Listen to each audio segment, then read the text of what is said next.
Critério Sustentável, o podcast para falarmos tudo sobre gestão pública e sustentabilidade. Olá, eu sou a Kathleen Feitosa Scartesini e esse é o podcast Critério Sustentável. Um espaço onde a gente discute as boas práticas de racionalidade e sustentabilidade que são adotadas pelas instituições públicas, instituições privadas, organizações da sociedade civil, enfim. Todo mundo no seu dia a dia, com certeza, até você que está em casa nos assistindo, nos ouvindo, sabe que práticas de sustentabilidade são necessárias para que a gente possa preservar os nossos recursos naturais e também, com certeza, poupar o nosso bolso. E hoje, o nosso bate-papo, que está acontecendo graças a Omnivideo Produções e Kiko Scartesini, vai ser entre especialistas. Eu, Kathleen, e a minha amiga Adriana Tostes. Com a maior alegria aqui, né? Assessora do Tribunal de Justiça do Distrito Federal e Territórios. Eu e a Adriana, a gente se conhece há muitos anos e estamos nessa jornada já há algum tempo, tentando internalizar a sustentabilidade no nosso dia a dia. Não deixe de seguir as nossas páginas nas redes sociais do grupo GPS, Gestão Pública Sustentável. Porque esse podcast do Critério, videocast também, porque nós estamos no YouTube, é justamente um braço, né, do Gestão Pública Sustentável, que acabou evoluindo de um grupo temático de discussão no Telegram para as redes sociais. Então, a gente está no LinkedIn, estamos no Instagram, estamos no Facebook e a gente quer você com a gente. Amiga, vamos lá então? Vamos, vai ser uma alegria estar aqui com você hoje. Está sendo uma alegria.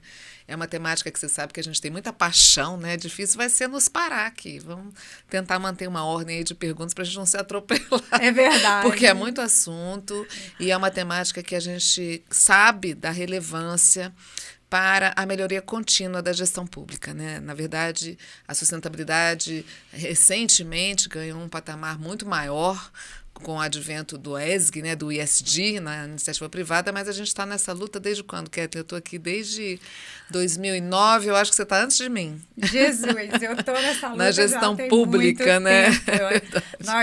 Eu fiz parte de um projeto de implementação da agenda ambiental no Tribunal Superior Eleitoral.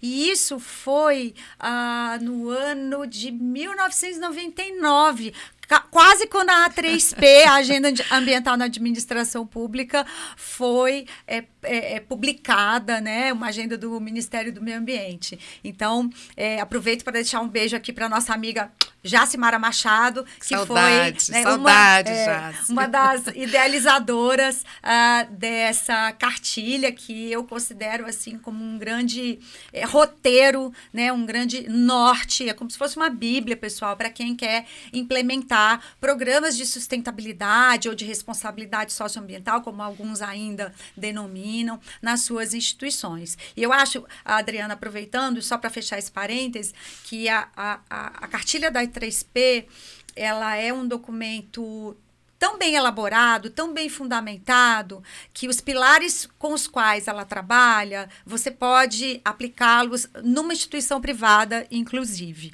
né? Aí, aproveitando que você já falou do ESG, né? Do ESG. Mas vamos que vamos. E aí, para contextualizar esse nosso bate-papo, pessoal, eu e a Adriana, a gente decidiu conversar sobre, entre nós duas, né? Sobre o plano de logística sustentável e todas as suas fortalezas, fraquezas, enfim, o que é que o instrumento traz para a gente de bom no dia a dia, porque essa semana que passou a gente teve um webinário, né, promovido pelo Conselho Nacional de Justiça, né, no qual foram apresentadas diversas perguntas pelos nossos colegas dos tribunais, né, e o tema Plano de Logística Sustentável é um tema que ele nasceu no Executivo, daqui a pouco a gente vai falar sobre isso, eu não vou queimar a resposta das próximas perguntas, né, mas o assunto que nós estamos falando aqui hoje, ele tanto atende os anseios dos servidores do Judiciário, como do Legislativo, também do Executivo, né? Porque todos nós temos que ter, né, um plano de logística sustentável. Então, vamos falar mais detalhadamente sobre o PLS. Dri, o que é o PLS? Bom, vamos lá.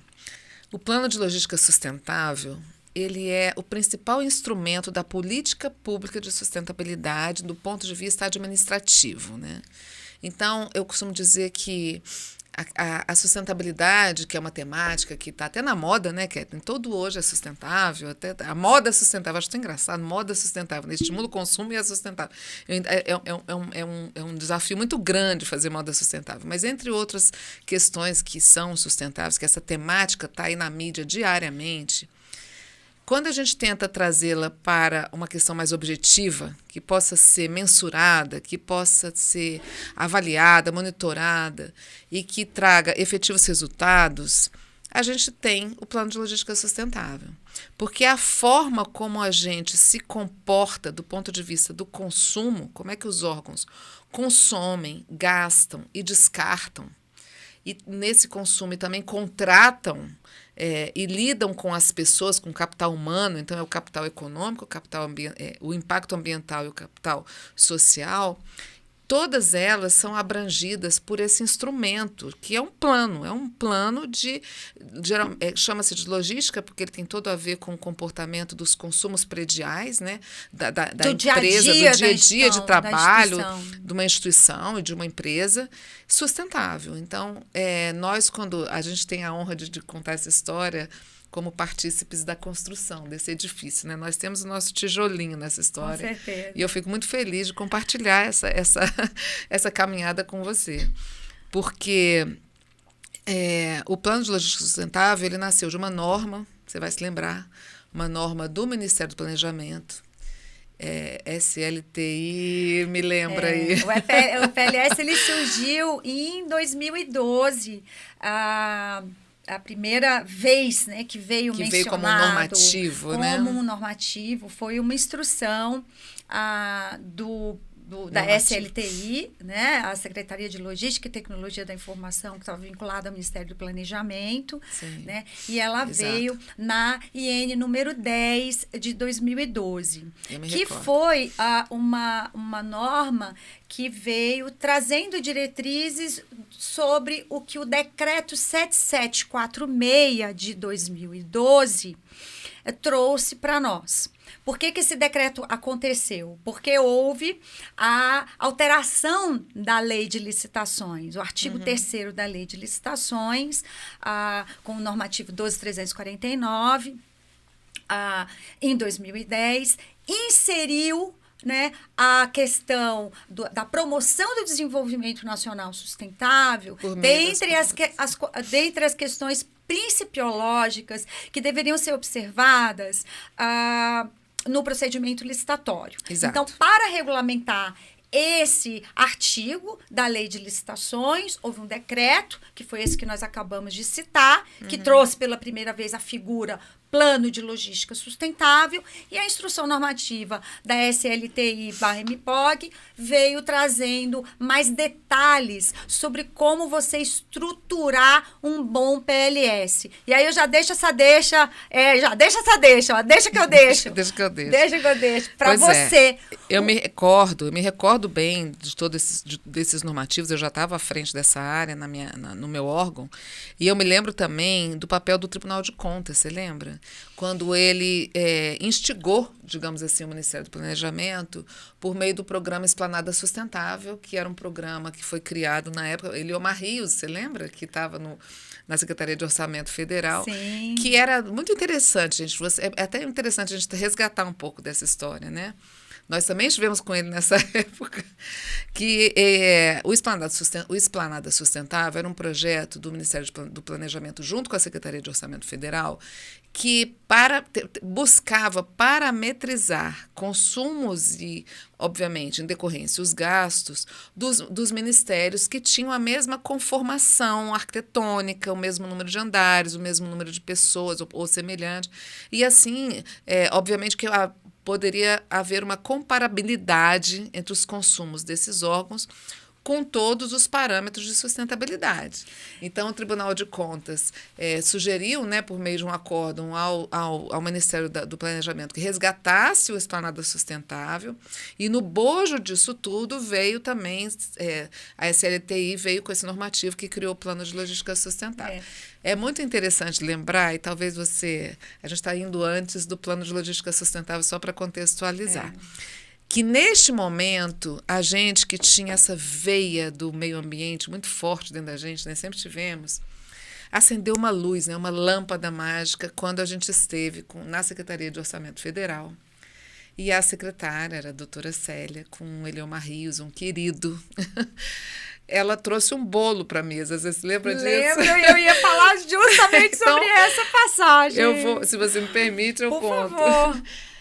Nós estávamos lá, os vários órgãos públicos representados, e ela trouxe o seguinte conceito. Gente, esse bolo, imagine esse bolo como se fosse o orçamento federal, de custeio da máquina, né? E o que acontece? A máquina cresce, o bolo continua o mesmo. Então, o que acontece? As fatias vão ter que ser cada vez menores. E ali acendeu uma luz e falou assim, gente, sustentabilidade é isso também. A dimensão econômica está aí, transparente, de uma forma muito didática que ela trouxe para a gente, né, Kathleen? Então, assim, só para contextualizar, são vários episódios, a gente teria horas aqui para contar os diversos episódios que a gente passou, mas, em resumo, o Plano de Logística Sustentável, ele é este instrumento palpável que segue as regras de um bom planejamento, isto é, ele define responsabilidades, ele traz indicadores específicos que devem ser monitorados ao longo de uma série histórica, de forma a oferecer oportunidades tanto para a alta gestão quanto para quem está na ponta, operando um contrato, de uma visão sistêmica sobre aonde o recurso está aplicado dentro do órgão, aonde que tem gordurinha, aonde que pode ser otimizado, aonde cabe uma inovação, e inclui dentro do mesmo cesto as dimensões econômica, por meio desses indicadores de gasto, ambientais, os indicadores de consumo, porque obviamente se você consome muito, você gasta também mais e você descarta mais. E você tem que reutilizar mais. As culturais, porque sem essa cultura do que é essa dinâmica de uma gestão otimizada, com um olhar sistêmico, com a visão em todos os níveis hierárquicos sobre o custeio da máquina e o funcionamento e os impactos da máquina. E de comportamentos paradigmáticos que você tem que trazer e, né, enfim olhar para o futuro. Exatamente. O plano, ele condensa tudo isso num documento, que não necessariamente precisa ser impresso, né, gente? É um documento físico, por favor. Mas, por favor, online, mas que traz gráficos, planilhas, que demonstrem um comportamento ao longo do tempo de uma melhoria contínua da gestão, tanto no gasto quanto na inclusão social das atividades, das contratações, no caso, e também na qualidade de vida dos servidores. Afinal de contas, o ser humano está no centro do meio ambiente, né? Ele tem que ser respeitado nas suas necessidades também. E também na redução dos impactos ambientais das atividades de um órgão público. Quer dizer, a gente já falava do ESG lá em 2012, só que a gente falava em outra linguagem, a gente falava de Plano de Logística Sustentável.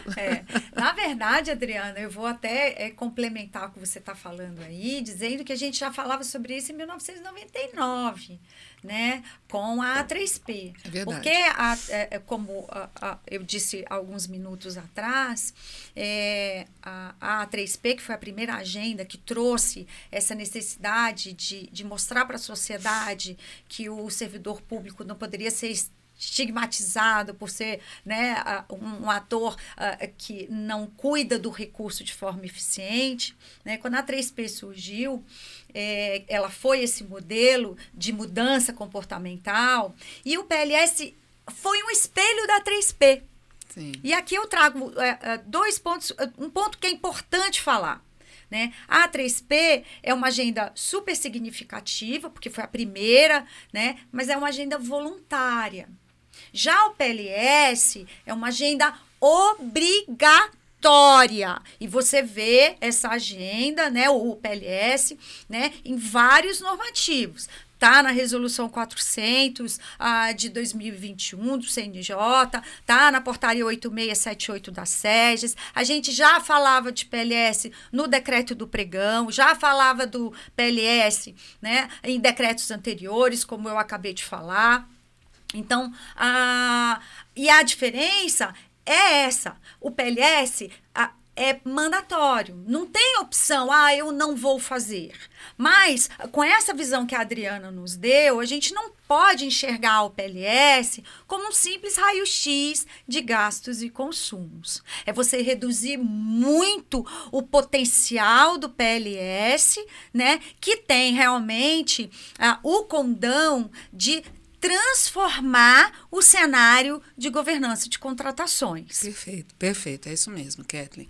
E é interessante, assim, que é um construto, né?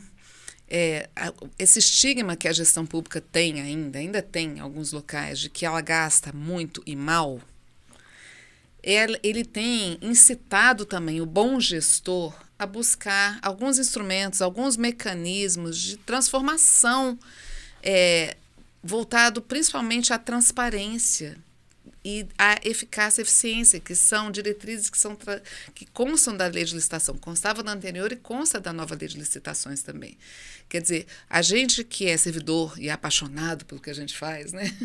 A gente sabe da relevância da transparência de dados de custeio da máquina para que o controle seja exercido não somente pelos órgãos como Tribunal de Contas e Conselho Nacional de Justiça, mas principalmente pelo cidadão. Porque eu acredito que a revolução da gestão pública e também a evolução do país passa pela responsabilidade do cidadão. E o que é isso se não é um ato sustentável, né?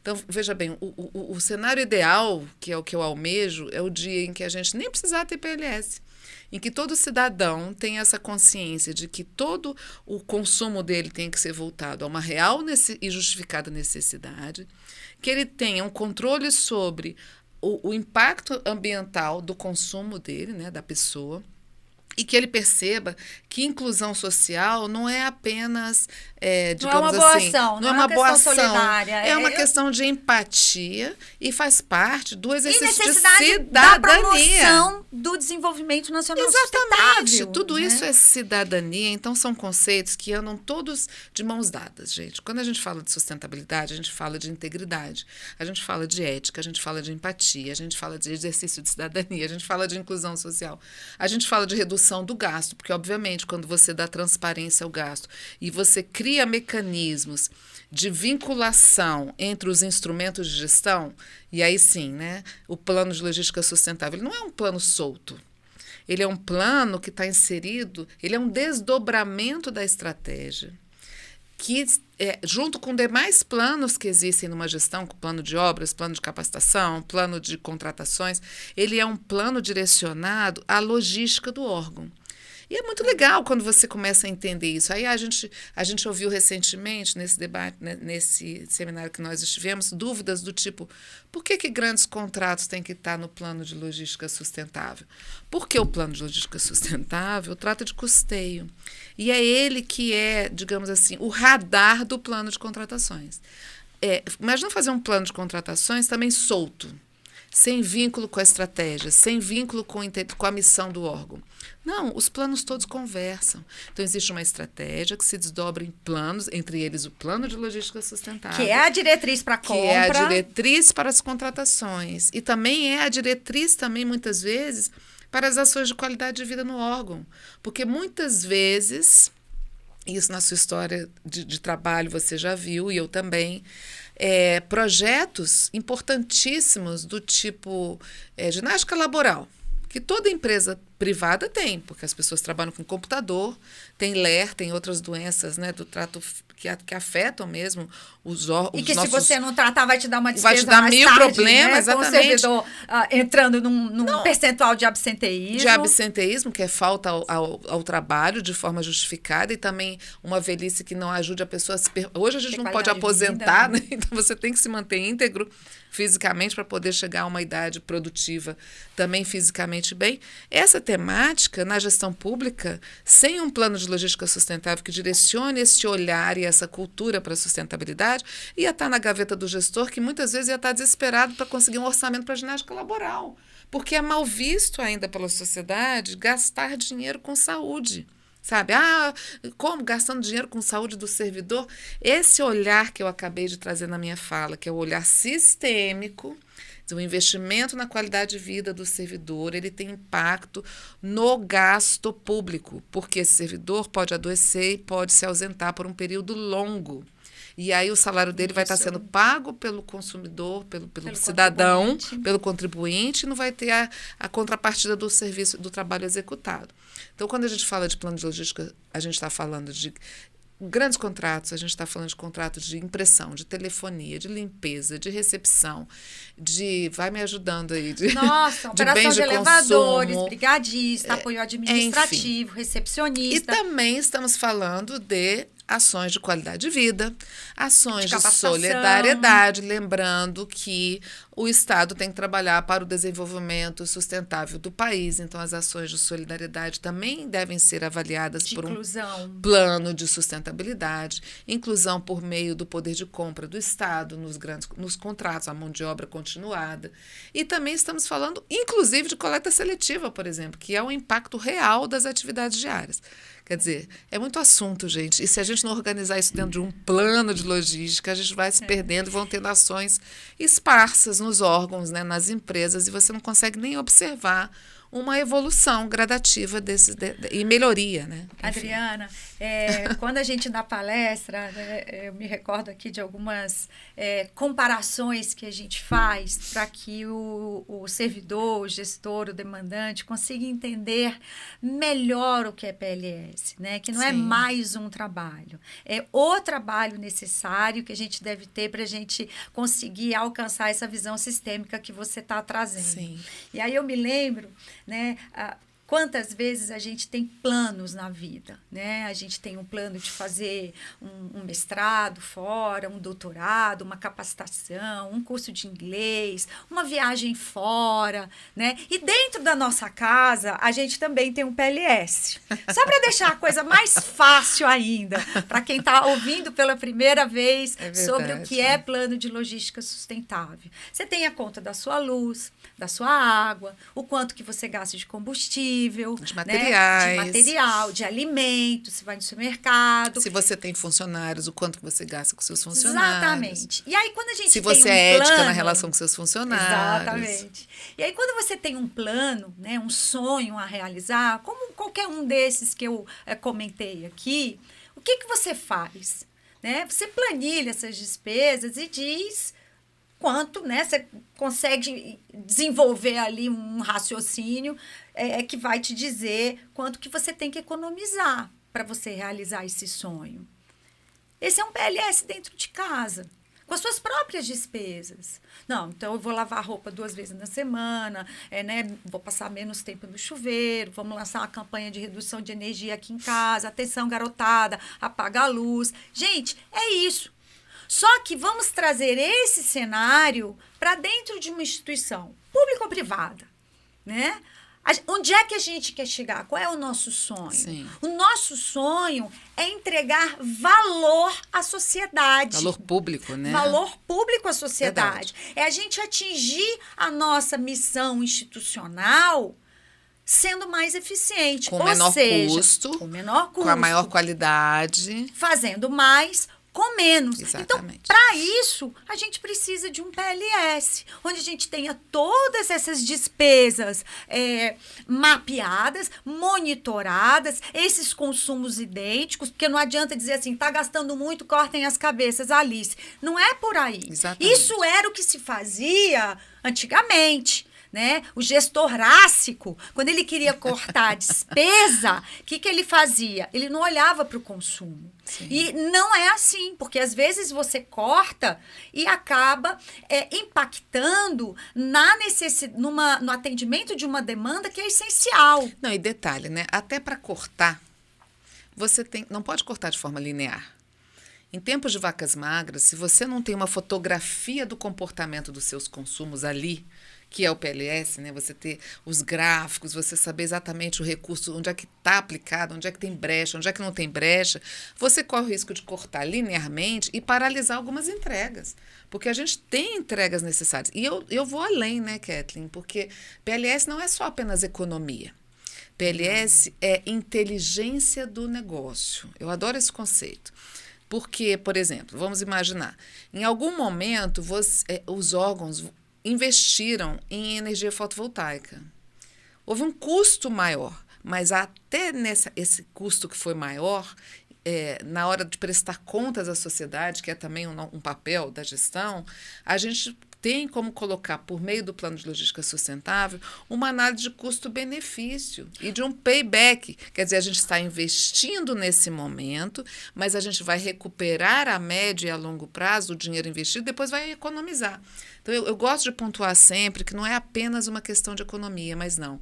É uma questão de gestão mais inteligente, de mudanças de negócio. E aí a gente tem várias boas práticas que a gente pode trazer. Eu gostei muito desse seu exemplo agora, dessa sua frase de inteligência do negócio. E eu queria só contribuir para corroborar esse seu pensamento. Sim. Porque você está falando, deu o exemplo da energia fotovoltaica.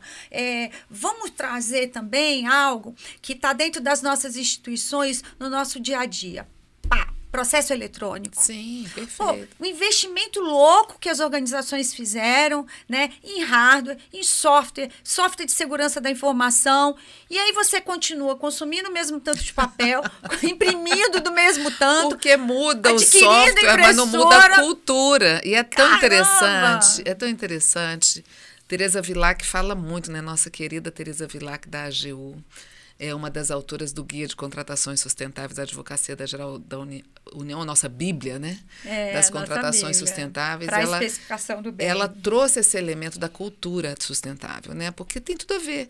Eu me lembro, por exemplo, no órgão que eu trabalho, a gente teve o privilégio de acompanhar par e passo a implementação do processo judicial eletrônico.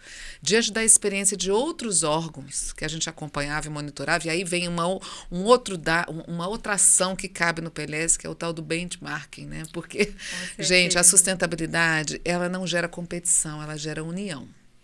Porque o propósito é tão grande, é tamanho pelo nosso planeta, pelas gerações futuras, que a gente sempre trocou figurinha, né, Kathleen? É verdade. Aliás, Kathleen, Jacimara, eu vou fazer um agradecimento público aqui, Eliomar Rios, eu posso até falhar de não lembrar de todos, o pessoal do Ecocâmara, Ana Almeida, do Ministério do Meio Ambiente. A gente nunca teve dúvida em colaborar um com o outro. O nosso benchmark era só aumentando, tanto que, graças a Deus, que o nosso GPS aí já tem no Telegram mais de quase 300 pessoas ali trocando figurinha todos os dias, e a gente tem essa audiência maravilhosa. E o Tribunal de Contas da União, né? E as universidades, a gente só tem aderência, mas para não misturar um pouco os assuntos, é exatamente isso. Assim, a gente, quando eu falo em inteligência do negócio, eu sou capaz de lembrar do PJE, como você falou.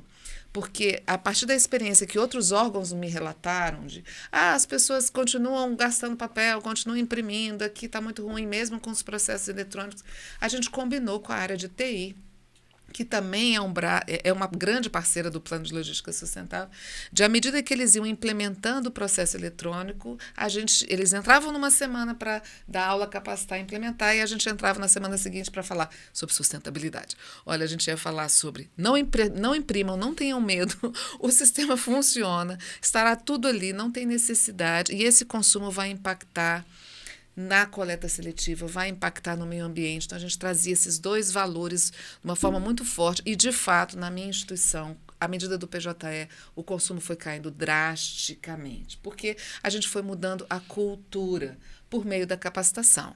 Então, assim, se no seu órgão você está tendo dificuldade de implementar um plano de logística sustentável, invista em capacitação, em sensibilização das pessoas, porque as pessoas não entendem. É tão complexo, às vezes, implementar um plano que tem diversos indicadores de monitoramento, que as pessoas preferem ficar achando que é só o lado ambiental, o lado social. Gente, tem que entender como funciona, que o resultado é sensacional. E basta ver o tanto que os órgãos do âmbito federal do Brasil estão avançando em inovação, em economias, em otimização do negócio, em inteligência do negócio, sempre se lembrando do plano de logística sustentável, porque assim, a gente está falando para o Brasil inteiro.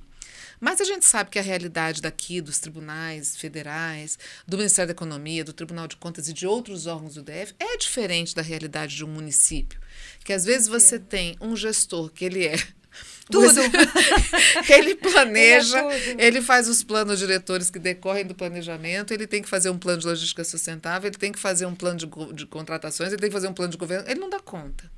Então, assim, eu sou uma defensora do planejamento estratégico. Eu acho que sem planejamento, nem na nossa casa o dinheiro rende, nem na nossa casa a gente consegue realmente alcançar melhorias a curto e a médio prazo. A gente fica sempre com aqueles sonhos inatingíveis se a gente não se planeja. E acho que o plano de logística sustentável, ele tem que ser implementado em qualquer órgão público desse país, desde o município de 5 mil habitantes até um grande órgão, porque a gente está nessa luta e a gente vê, é uma batalha ganha, tá, gente? Assim, a gente só quer mais vitória, mas a gente vê efetivos resultados, em especial inovações, boas práticas de gestão que até são premiadas e são exemplo até para a iniciativa privada. Quantas vezes, né? A central de compras. Olha que coisa sensacional, né? Isso tem um braço dado com o plano de logística sustentável.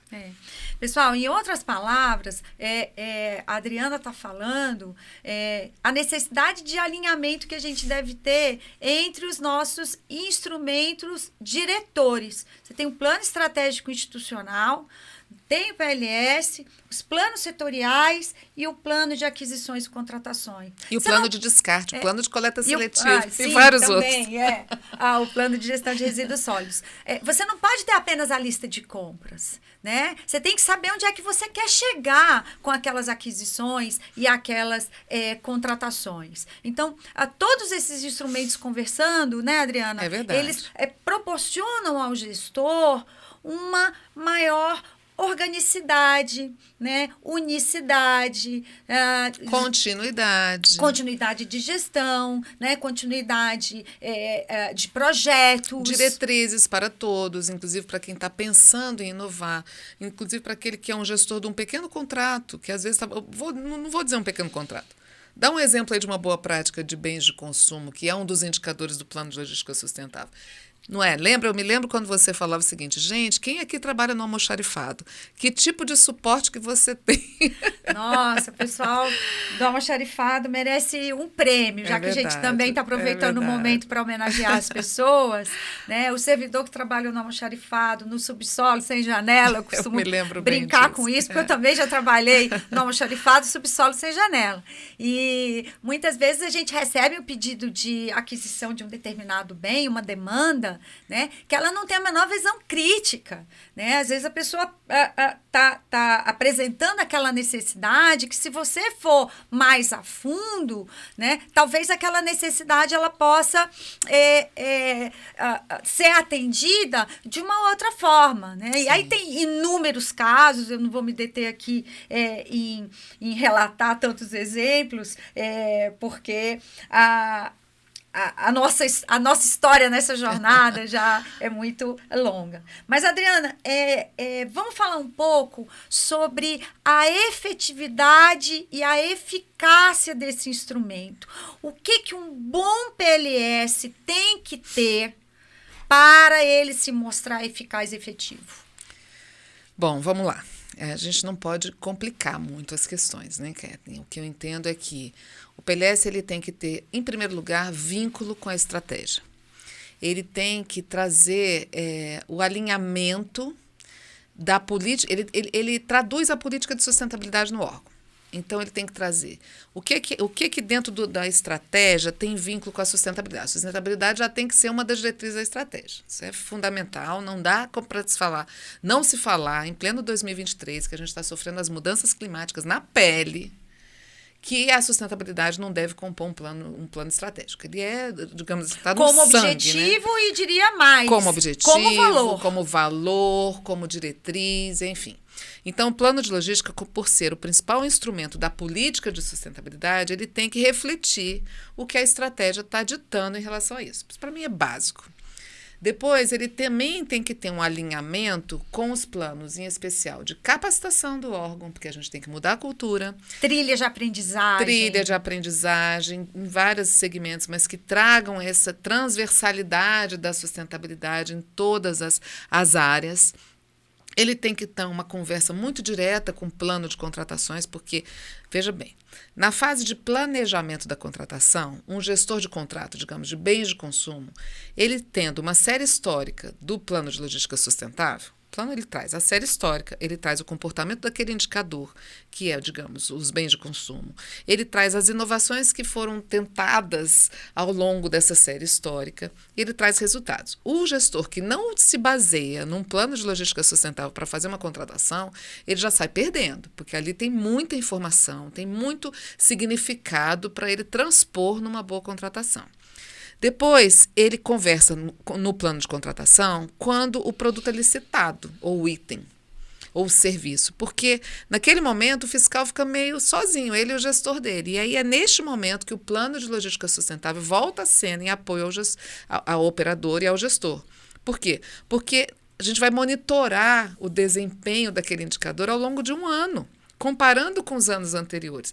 E nesse monitoramento, quando a gente percebe que o desempenho está aquém do que eles proporam como meta, a gente chama a alta administração do órgão, porque o PLS ele tem vínculo com a alta administração. Ele é um instrumento da alta administração e dá apoio àquele gestor. Então, está entendendo que ele entra no início no planejamento e ele entra na execução em apoio ao gestor e em apoio à alta administração. Outro elemento que ele tem que ter é um bom líder. Porque tem que ter perfil, gente. Não adianta você pegar uma pessoa que é especialista apenas em meio ambiente, com todo o valor que essa pessoa tem. Se ela não tem uma visão de planejamento, uma visão estratégica e um perfil de articulação com as unidades do órgão, vai virar um planinho ali xoxo, tímido, né? Um planinho assim que é um documento, um diagnóstico, um raio-x, que não consegue utilizar todo o potencial de um plano desse, que conversa com várias áreas da casa. Eu converso com a alta direção, eu converso com a área de contratações, eu converso com a tecnologia, porque impressão, telefonia. Eu converso com a área de obras, porque eu tenho indicadores de obras, de alteração de layout. Eu converso, enfim, são várias áreas que você permeia. Então, tem que ter um bom líder de projeto, digamos assim, ou uma equipe. Apoio da alta gestão. Um apoio da alta gestão, que de forma... Quer dizer, a alta gestão hoje, que não enxerga que os planos de gestão do órgão e as instâncias de governança estão ali em seu suporte para a tomada de decisão, ela também está perdendo muito. Então, nós tivemos aí nos podcasts anteriores, com a Isabela Brito, com a Tereza, com a Andréa Acho, do Ministério da Economia, que, aliás, assistam, gente, esse GPS está muito bacana. É o que eu falo, assistam como uma série, né? Assistam em série. Uma maratona. O que todos vêm batendo na tecla é isso, a importância de você entender os planos dentro de um contexto de governança, de hierarquia das decisões. E voltando ao elemento fundamental do plano de logística, ele tem que ser construído de uma forma que dê o máximo de transparência aos dados, mas que também produza gráficos e relatórios que tragam inteligência para o negócio. Porque, por exemplo, se você tem um plano de logística hoje que tem lá tantos indicadores, você tem que dar transparência àquilo em forma de painel, em forma de documento, mas o mais interessante é você talvez cruzar os dados, né? Mapear isso para demonstrar, olha onde é que está alocada a despesa, por que isso aqui não pode transformar em investimento? Sai do custeio e vai para o investimento. Quais são os índices, quais são aqueles indicadores que precisam de melhoria? Então, o plano ele tem que ter diagnósticos também, do tipo, olha, a gente vem evoluindo aqui no indicador de impressão, chegamos aqui a um ponto de equilíbrio, que é o que se almeja, né? O consumo zero nunca vai existir, a gente sabe que o custeio é necessário para a gente fazer boas entregas de valor público, mas o que a gente tem que buscar é o ponto de equilíbrio. E quando chega no ponto de equilíbrio, como ultrapassar, para também não virar um plano ali parado, estático? Aí a gente começa a ter que tomar... a ter que assessorar a administração para mudanças necessárias, mudanças disruptivas. Com do certeza. Tipo, para que temos mesmo impressoras em órgãos que são 100% online, trabalham com processos eletrônicos? Aí são mudanças disruptivas. Então, vai chegar no momento em que o seu parque de impressoras, o seu parque de veículos, os parques que têm uns consumos que não se justificam mais no Porque novo modelo de negócio. Não tem correlação com a atividade finalística do órgão. Perfeita colocação, perfeita. E que a própria resolução do CNJ 400 fala, que eu adoro, o consumo tem que ser voltado à real e justificada necessidade. Então, você vem colocando um monte de elemento de inteligência no seu plano para que ele possa ser utilizado de forma dinâmica por todos os atores da gestão. Eu vou dar um exemplo aqui, tá? Que aconteceu em um tribunal. Havia dificuldade em contratar, não sei exatamente o que precisava, não sei se era de segurança, ou era de vigilância ou capacitação, não vou me lembrar. Mas, com o plano, foi possível observar que se gastava R$150 mil em garrafinhas plásticas de água mineral de 500 ml. E aí você podia pegar aquele dado e colocar ali friamente, né? Mas não, quando a gente observa e utiliza o PLS de forma muito otimizada e voltada realmente à melhoria contínua, para mudar, o líder do PLS foi lá e tirou fotos das sessões onde serviam as tais garrafinhas, e elas, às vezes, a pessoa tomava um gole e deixava a garrafinha. Olha o potencial poluente do plástico. Olha o potencial de desperdício de um insumo fundamental, que é o recurso natural, que é a água. E o custo disso, que era altíssimo. E aí, sem um PLS, talvez ficasse difícil mudar aquele comportamento, passar por um comportamento disruptivo. Gente, o problema ali não era não fornecer água. O fornecimento de água ele pode ocorrer de várias soluções, em várias soluções. Você pode ter um garçom com uma jarra, você pode ter um bebedouro na sala, você pode ter até a garrafinha, um copinho. Filtro no corredor, a pessoa se você levanta não e vai tem lá uma pegar água água potável, de qualidade. Você pode até ter um filtro, você pode ter um purificador de parede. Agora, o que não se pode ter é um elemento que, obviamente, é a fotografia do desperdício de recurso natural, do desperdício econômico, do desperdício de esforços de você ter toda uma logística para contratar aquilo, com custo altíssimo que pode ser voltado a outra necessidade, a outra real necessidade. Então, eu acho que aqui eu falei de alguns elementos, né, que sejam transparência, vínculo com os demais planos, que ele funcione efetivamente como um radar para tomada de decisão da alta direção, do nível tático, do nível estratégico e do nível operacional, e que seja um instrumento que ande de mãos dadas com os demais planos de boa gestão do órgão. Acho que é isso, amiga. E um bom líder, né, gente? Vamos fazer um PLS com pessoas que sejam totalmente engajadas, né? Mas que tenham um perfil de gestores. Não dá mais, a gente já ultrapassou aquela etapa que nós já encaramos de ter pessoas apenas com um perfil. Um perfil apenas de economia, um perfil apenas de meio ambiente, um perfil apenas social. É uma visão sistêmica que esse gestor tem que ter. Tem acontecido, Adriana, uma coisa que tem me incomodado demais. Às vezes passar no corredor e dizer assim, não, ela trabalha com meio ambiente, o negócio dela é papel e copo. Caramba, pessoal, vamos abrir o olhar. A gente está falando aqui de uma palavra, sustentabilidade, que tem inúmeras dimensões. Quem trabalha com essa temática, ela não está preocupada apenas com papel, copo e impressão, sabe? Olha sistemicamente para a sua organização. Quantas despesas, quantos consumos tem relacionados a custeio, né? A Adriana acabou de dar o exemplo aqui de R$150 mil gastos em garrafa com água envasada em plena capital federal. Porque eu sei de onde foi esse exemplo que ela deu. Então, assim, talvez esse recurso pudesse estar sendo investido em capacitação de servidor, né, em qualidade de vida no ambiente de trabalho. Então, quem trabalha com sustentabilidade não trabalha apenas com meio ambiente. Trabalha com economia, trabalha com cultura do servidor, trabalha com questões sociais, trabalha com questões éticas. Então, por favor, vamos ampliar o olhar. E se você está começando agora, beabá, nunca vi PLS na minha vida. Como é que eu vou implementar um bom PLS? Aí você responde, porque você sabe isso melhor do que eu. Olha, gente, quando a gente é apaixonado pelo que faz, é difícil. Mas eu diria o seguinte, para você implementar um bom PLS, talvez a condição mais importante, né, que a gente tem para dar início a esse trabalho é a qualidade da informação. Então, eu preciso fazer um diagnóstico sobre todos esses meus consumos e gastos. E aí você pode colocar o que você quiser. O céu é o limite. Os normativos, eles trazem indicadores mínimos. Sim. Mas isso não quer dizer que eles sejam os máximos. Então, não para por aí. Seja insaciável, né, para a gestão. Quer acrescentar despesas e consumos relacionados com café, açúcar, material de expediente, vai acrescentando. E assim você vai ter um retrato de toda a sua organização e do que está acontecendo, né? A qualidade dessa informação é tudo, porque um 0 a mais, um 0 a menos, pode deixar o teu dado podre, né? E você vai ter análises equivocadas para a tomada de decisão. Verdade. Bom, segundo ponto importante. Vamos reunir gestores competentes das áreas relacionadas para que elas possam nos dar o retrato daquele desempenho, daquele indicador, né? A, cada um no seu quadrado. Então, não adianta quem trabalha com limpeza dar pitaco na área de combustível.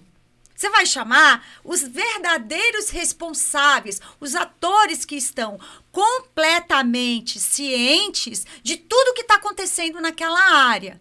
E é muito chato, vamos combinar? Você está numa área, vem uma pessoa que não entende do seu negócio, né? E vem se meter, né, na sua atividade, sem ter o menor conhecimento da análise de cenários externos, internos e algo muito importante, da vida passada de determinado assunto. Né? Então, eu valorizo o servidor público, sou servidora pública com muito orgulho e eu valorizo muito a história que a gente tem dentro de uma instituição. Né? Então, para determinadas temáticas, você tem áreas, pessoal, servidores às vezes, que estão ali há anos e conhecem os cenários, o que aconteceu. E é bacana linkar isso com o que a Adriana falou, porque quando a gente olha para uma série histórica de consumo, que não pode ser de 12 meses, desculpa, mas isso não é série histórica.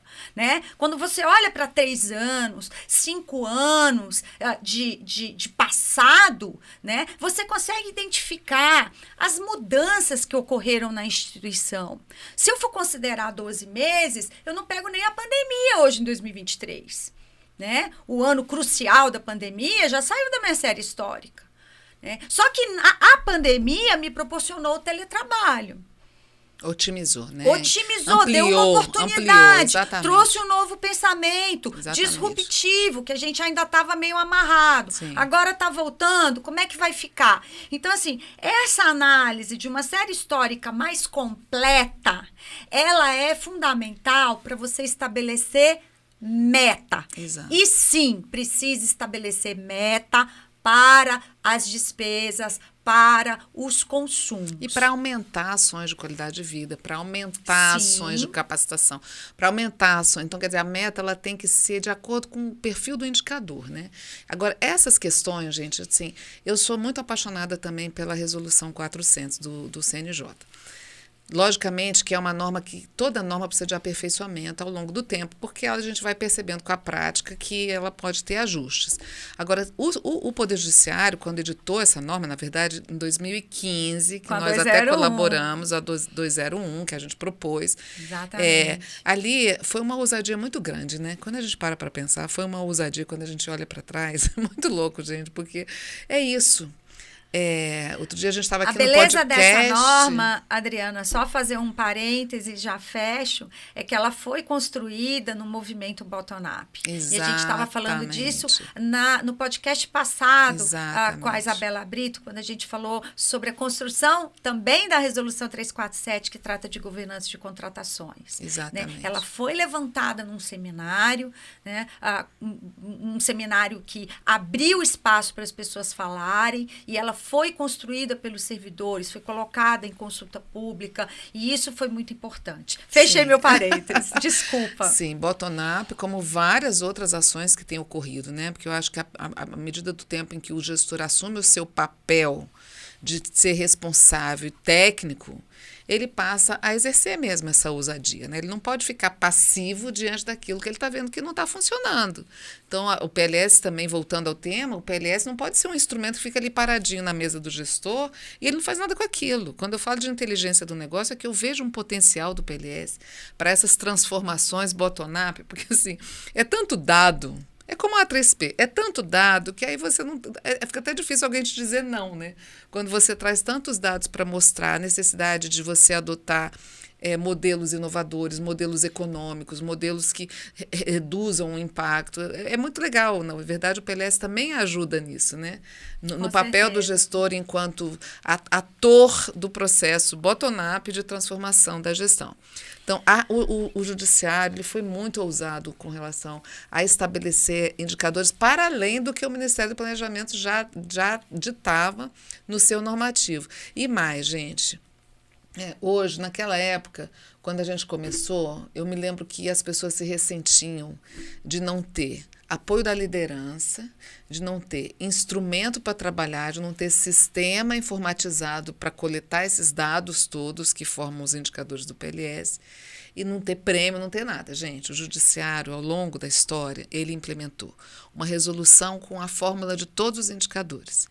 Um sistema de coleta de dados, de captação de dados de todos os tribunais, de forma que viabilize a comparação do desempenho entre eles, que é uma coisa que eu sinto falta na A3P. Eu acho que a A3P ela tinha que evoluir nesse sentido. Não só na A3P, mas também o PLS. No PLS do Executivo, exatamente. E aqui, pessoal, é uma crítica construtiva. Sim, né? Porque sim. se você não tiver uma ferramenta de monitoramento da política pública, você não vai saber se ela foi efetiva ou não, se ela foi eficaz ou não.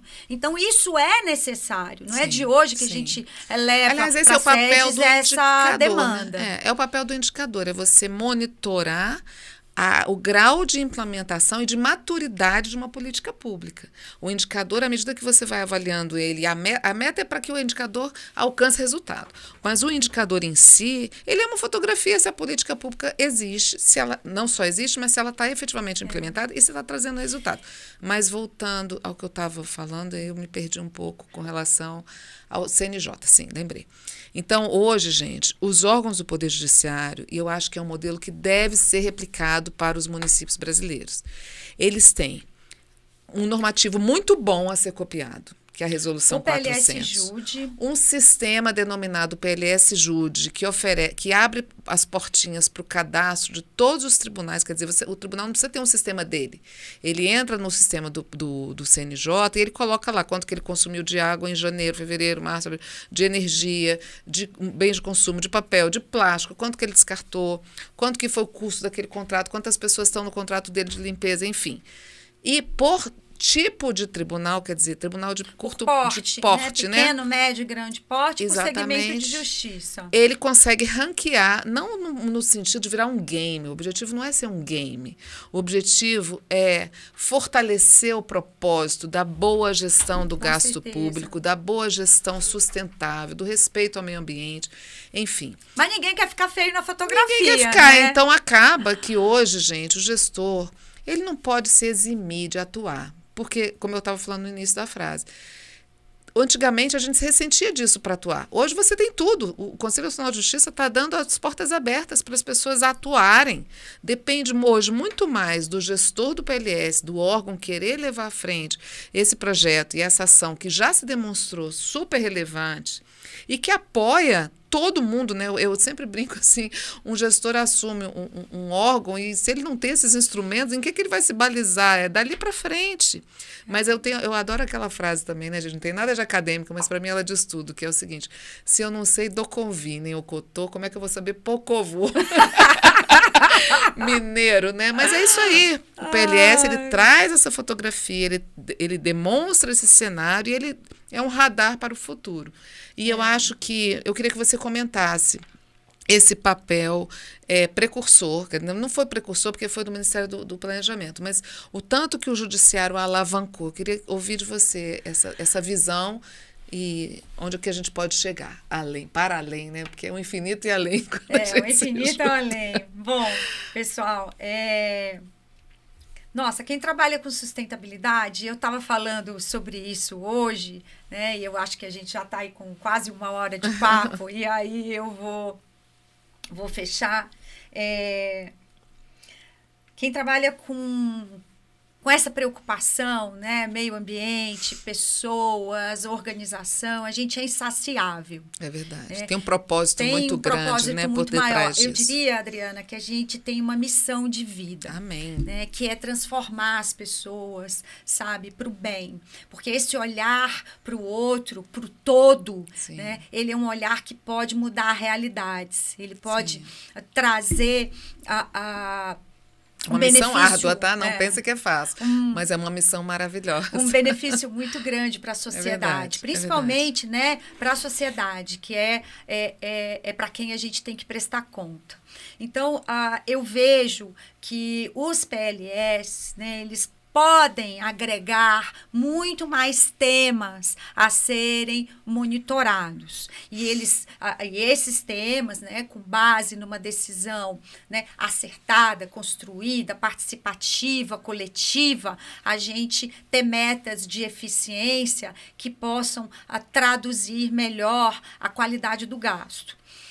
Contudo, eu ainda me preocupo, né, com a qualidade dos instrumentos que a gente tem visto.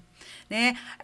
E aí, pessoal, também, é importante a gente falar. Né? O judiciário está num nível muito avançado, costumo dizer que está no nível 15 do jogo.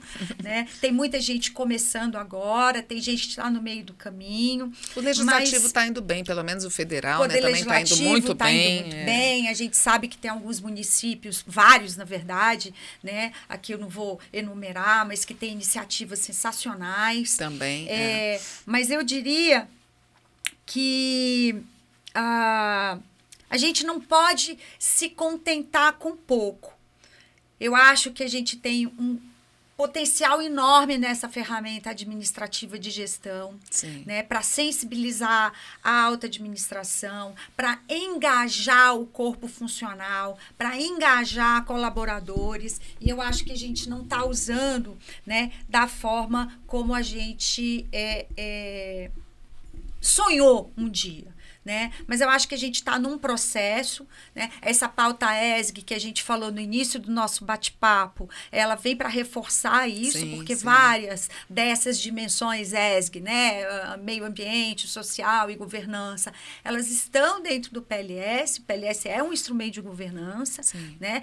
Conjuntamente com outros assuntos que a gente já falou aqui, integridade, gestão de risco, compliance, né? Política para mercado fornecedor. Planejamento estratégico, enfim, um monte de coisa. Pouquíssimos órgãos têm, diga-se de passagem. Então, vamos trabalhar nisso, pessoal, em política de interação, né, com o mercado fornecedor. E a portaria da SEDES 8678 de 2021 foi muito clara com relação a isso. Desculpa que tentei puxar pela memória aqui o ano para não me confundir.